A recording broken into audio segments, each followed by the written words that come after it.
No. Takže dáme si na dobrú noc takú jednu veľmi vtipnú udalosť, ktorá sa znova udiala. Viete kde? Samozrejme, že na Dlhých dieloch. Kde vraj sú postavené byty na hroboch. Ale nie. To by bolo moc lacné, chat. To by bolo moc lacné. To by bolo moc lacné. Nemám zdanie, či tam niekto umrel. Nemám zdanie, či tam je hrob, či tam je keramária. Viem len jedno, chat. Viem len jedno. Presunieme sa do detskej izbiniky.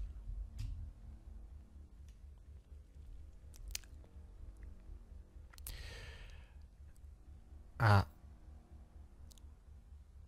to bolo viac menej, je to také na pokračovanie. Predstavte si, že ona mala proste detskú izbu, jedna posteľ, vtedy som tam s ňou nebol. Tu mi len ona povedala, že za celý život, čo bývala na Dlhých dieloch, sa jej tam nikdy nič hororové nestalo. Nikdy nič. Vtedy sme ešte spolu nebývali. To bolo tak 6 rokov dozadu, 5 rokov dozadu. Ona bývala, ja som býval u mami, ona bývala na Dlháčok u rodičov, ale cez víkend väčšinou oni chodili preč, takže sme cez víkend bývali u nich. A viete, do mesta a tak, a potom sme tam sme boli. A neviem, možno tak pol roka, alebo tak nejak, čo sme tam už bývali skoro každý víkend, sa tam začali deť presne to, na to mala na dosť nervy, pretože si robila srandu, že odkedy tu spávaš, sa tu dejú fakt, že nechutné veci. A že aké nechutné veci? No napríklad minulý víkend, a to akože nie je môj príbeh, to je práve jej príbeh.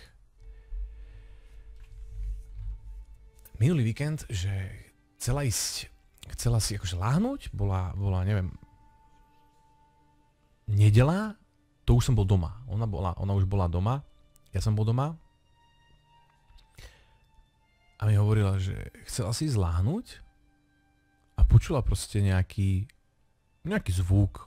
Iba také niečo, ako keby padnúť pero. Že to bolo jak pri nej. Kvázi, no tak dobre, tak niekomu asi so susedov hore padlo pero. Aj keď taký pero by ste asi nepočuli. Ale ona proste vyslovene počula takýto zvuk, hej. Akože jak zaspávala proste pri nej, že OK, not bad, že to by bolo akože OK. Však nejaký zvuk, ste v paneláku alebo v čom a je počuť tam kadečo, keď je večer. No a potom sa začalo diať niečo horšie. Hovorila mi, že jak teraz sa tak trošku začala sústrediť, samozrejme, že zaspávala, ale už bola taká neúplne happy z tých všetkých vecí, čo sa diali okolo mňa a tak už bola tiež paranoidná. Zrazu počula, ona mala v izbe presne oproti posteli skriňu.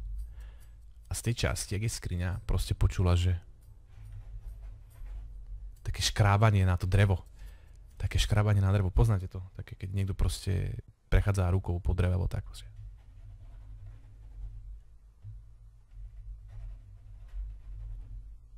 Tak vyslovene také zvuky z tej skrine. Že samozrejme teraz si reálne zoberte, že vy ste, dobre, bála sa hovado. Čo vás nápadne? Idem sa tam pozrieť? Ani za Boha. Proste ani za Boha. To sa skovate pod perinu a tak. No a to bolo také, že to proste viete. Vy keď ste v tej miestnosti, vy počujete, odkiaľ ten zvuk vyjde. Vy počujete, že či je to ďaleko, či je to cez stenu, či je to čo. A vy proste viete, že ten zvuk je proste na tom predmete, odtiaľ to vychádza. To bolo ako že dosť nechuťáro, no. A ďalší deň, ráno, samozrejme sa zobudila a otvorila skriňu a hovorila, že tam mala rozhadzané trička. Pozerá, že OK.